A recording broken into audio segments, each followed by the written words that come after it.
grew up in a small lakeside town where mornings smelled of wet grass and the lake reflected the clouds like a giant quiet mirror. It was there, at the edge of the pier, that he first met Abena. She was laughing when she slipped on the wood, and he caught her hand just in time. That moment, trivial as it seemed, became the foundation of a lifelong So I told bond. him, if you want the best mangoes, you have to climb the tallest tree, even the one near. They spent their youth exploring the lake's edges, climbing trees, fishing, and dreaming aloud about the future. Ailey wanted to travel, to see the world beyond the mountains, while Abna wanted to build a small home right on the lake, filled with flowers and music. But somehow, their differences didn't drive them apart. They complemented each other. The pier became their secret world, a sanctuary where they could be themselves, unguarded and unafraid. Years passed, and life pressed on. Ailey left for the city to study, promising Abina he would return. Letters arrived faithfully for a time, filled with dreams of the future. But then came a season when the letters grew shorter, and eventually nothing. Ailey's heart ached, Abner's heart broke, but still she returned to the pier every single day, a sign that she had not forgotten him.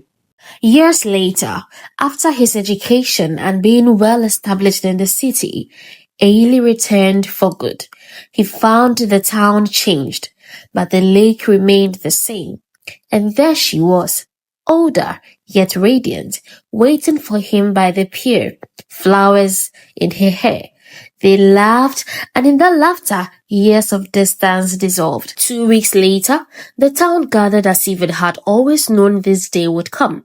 The hall by the lake bloomed with color, soft blues and warm gold draped from the balconies, flowers spilling over the tables, music rising and falling like laughter. Abner entered in a dress, the color of deep water at dusk, embroidered with tiny patterns that shimmered with every step.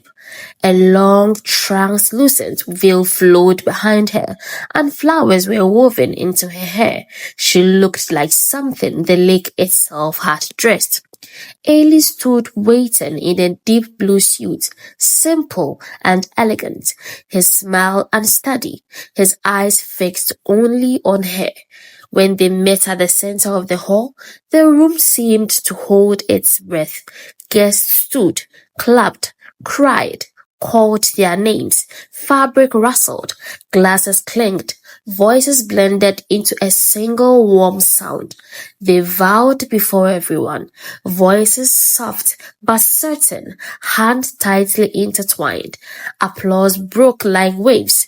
Music swelled, and they danced at the center of the hall while the town circled them, clapping, singing, calling their names. That evening, they ate together from long tables heavy with food, laughing between mouthfuls, stealing glasses at each other as if the world had finally agreed to let them be happy. After the wedding, life became simple in the best way.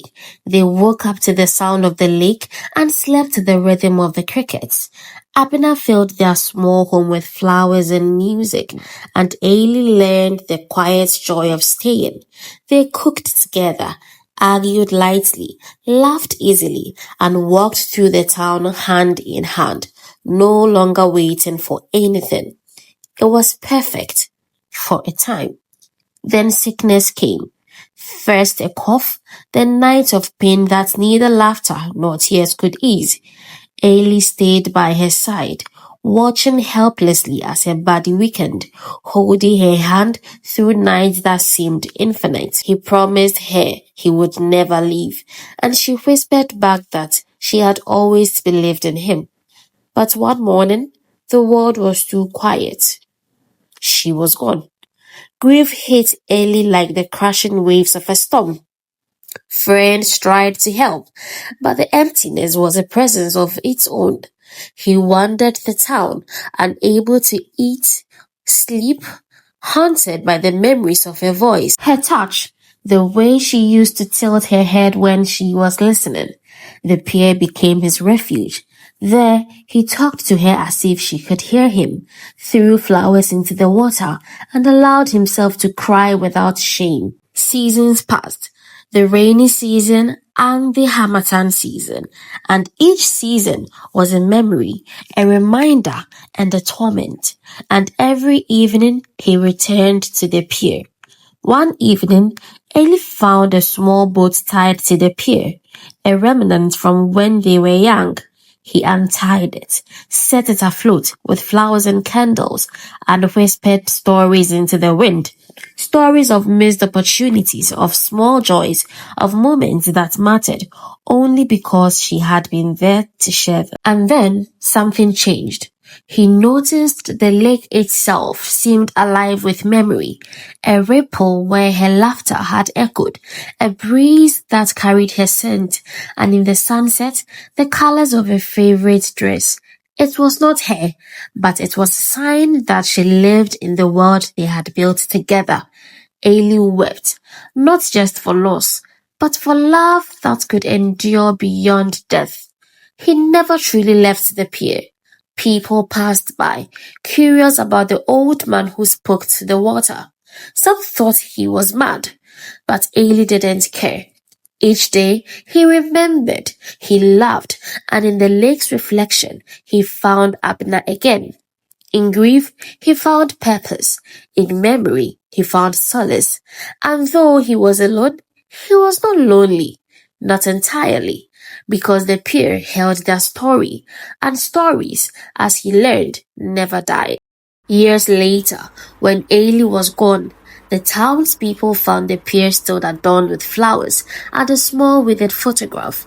The lake had claimed him as it had once claimed her, but the story lingered, whispered in the rustling reeds and the gentle waves, a testament of a love that waited endlessly.